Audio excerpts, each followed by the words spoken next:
Hey folks, Eli again. So another real quick video today. Today is going to be the first session of my Monday game for the Aerleth campaign. So I am up early, mainly because I'm always up early.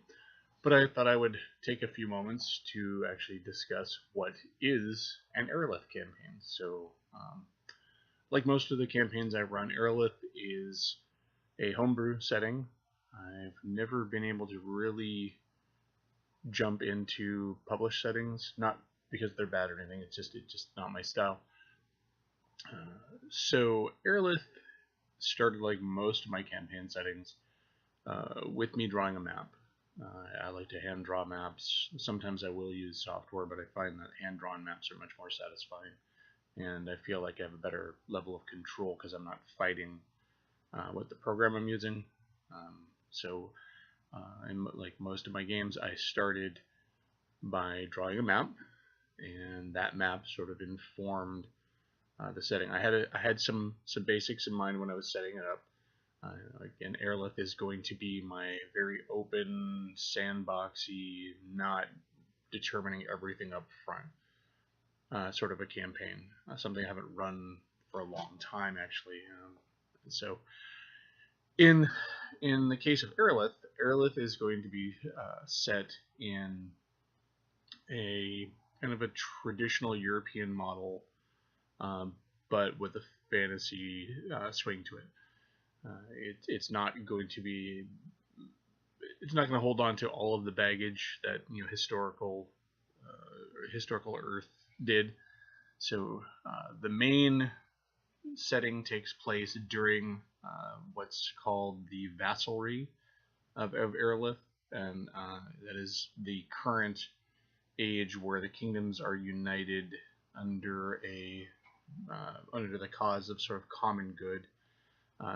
This is following the downfall of a high kingdom and the rise of sort of a villain that had ravaged that kingdom, known as the Red King. So the current high vassal of Aerleth is Twirin, and he's sort of famous, well, actually quite famous in current times. But the setting takes place about 2 generations after the fall of the Red King, and there's been enough time for sort of a reconstruction after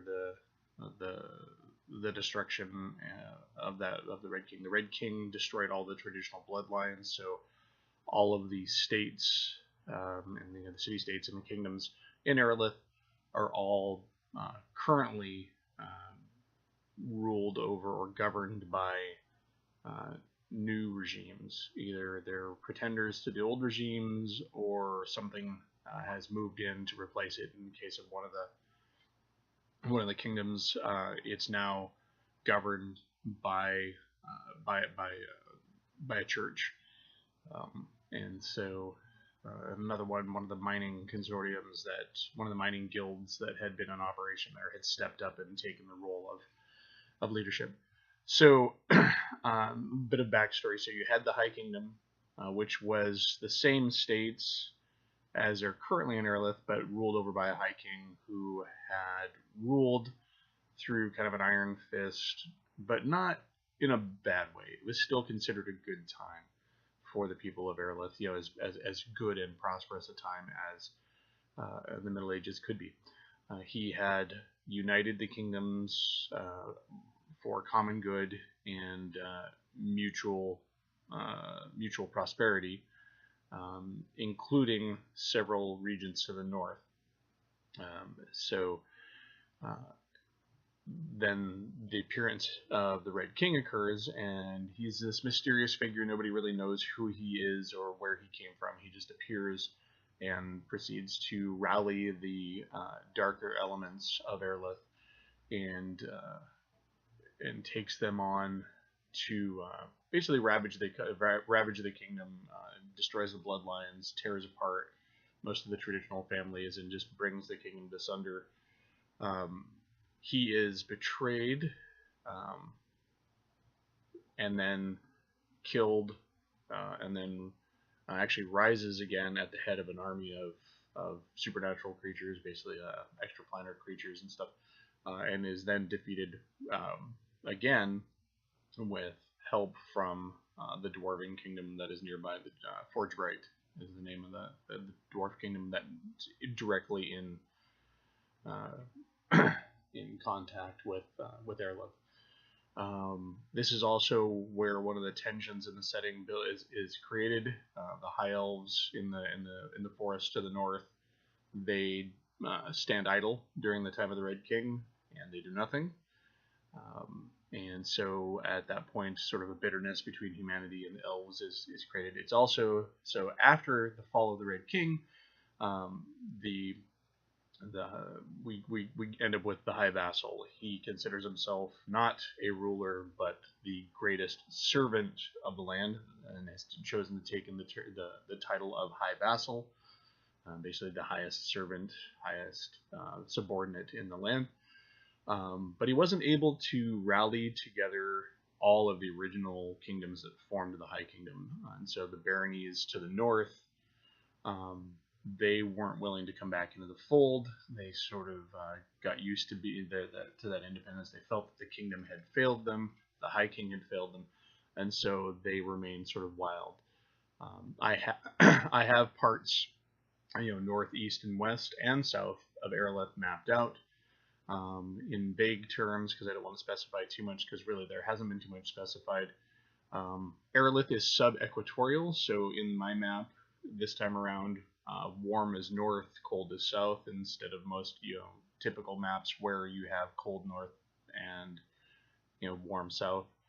So if you go northwest, you are in sort of this exotic land called Bukhara, and there are deserts and jungles, and then there's a peninsula where there's a kingdom that lives sort of worshipping Nagas.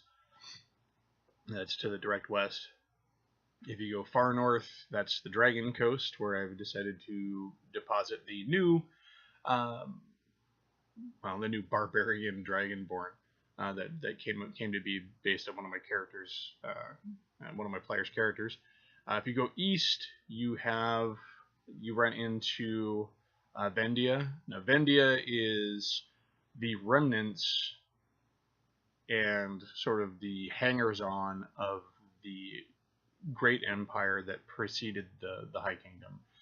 That was the Threndian Empire, and when it fell, most of the world went to kind of independent warring states, back where they were before Threndia, except until the High King brought together Aerleth, excuse me, and Vendia, however, kind of hung on. It stuck to its guns and never abandoned the empire. They're kind of a shadow of the empire at this point. And then if you go to the south, you end up in the Farwind Isles, which are sort of a wild place, and there are some feudal lords there, but they're definitely much more interesting than wild and crazy compared to those in Aerleth. They live in kind of drafty old, dilapidated stone keeps, and they fight tribal warriors in the woods, and generally speaking, they're good craftsmen, and they're boat builders, but they don't have much to do with Aerleth. They're actually a different people. So that is sort of the setup for the setting. It'll be interesting to see where we go on this first adventure. The adventure, I'll go over that a little bit more later on.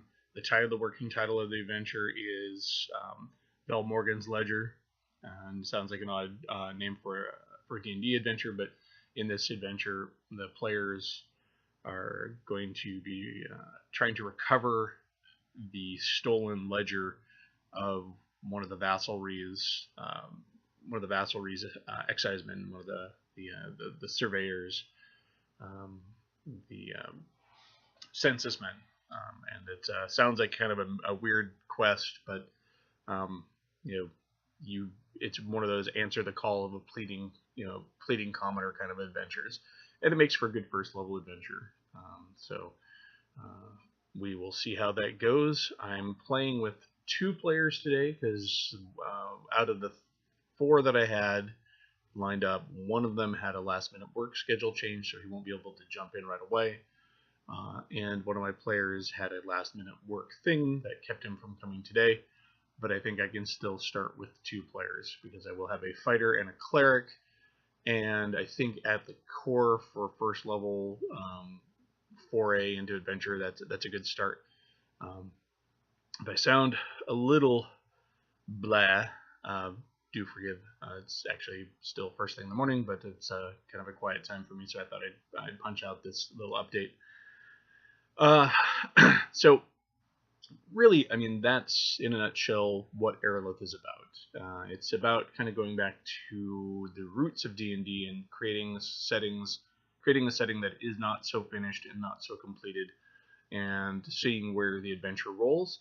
I have ideas. I know it's easy for me to adapt to whatever comes on, and if certainly something doesn't seem to be resonating with the players, I can shift gears and change tack on that and come at it from a different angle.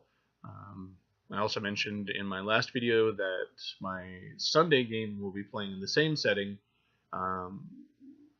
simultaneous to the Monday game.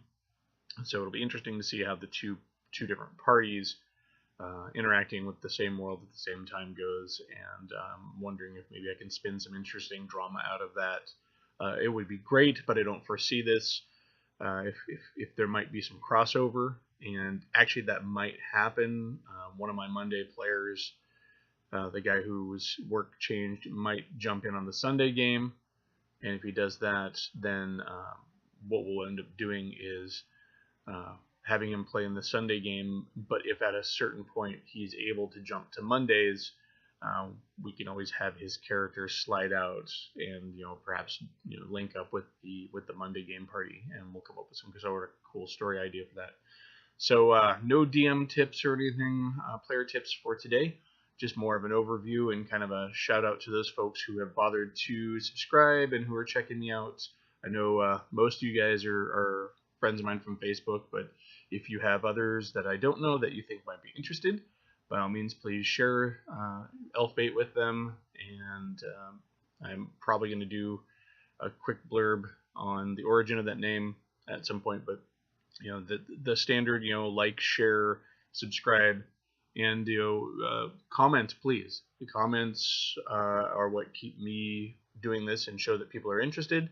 And also, if there are specific things you'd like me to expand on, or DM tips or questions that you have for me that you'd like answered, or player tips and questions, because while I don't do a lot of playing in D&D, I have been a player in other kinds of games, but I also have been running D&D for the better part of 37 years, and in that time I've seen a lot of players and dealt with a lot of players. So yeah, so this is Elfbait. It's got a name now. It's its own channel. If you're watching this, you're watching it on the new home of Elfbait, and please keep tuning in, and I'll do my best to keep stuff here for you to watch.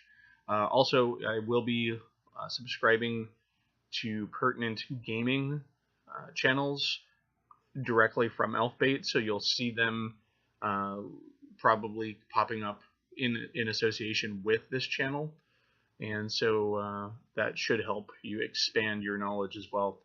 You may hear me say a lot of things that other folks have said, and a part of this is I do watch those other shows as well, but also I think a lot of DMs have similar experiences. If I say something that conflicts with other folks out there who are doing these types of videos, that's just because it's my experience, and I may have a different take on it, different opinion. And I'm certainly willing to admit that I'm wrong, and but every DM has their own style, and every DM has their own way of playing. So if the lighting looks different on this is because I'm now testing out my new HD webcam that I have attached to my laptop. So I'm not recording on my phone, although my phone was doing a bang-up job. But also the angle for the laptop is different than it has been for the phone, because the phone just sits right up on my workbench on a little shelf, and for the laptop I got to face the other direction. So still in my garage, and still willing to do videos. So you guys have a great day, and thanks for tuning in. Bye.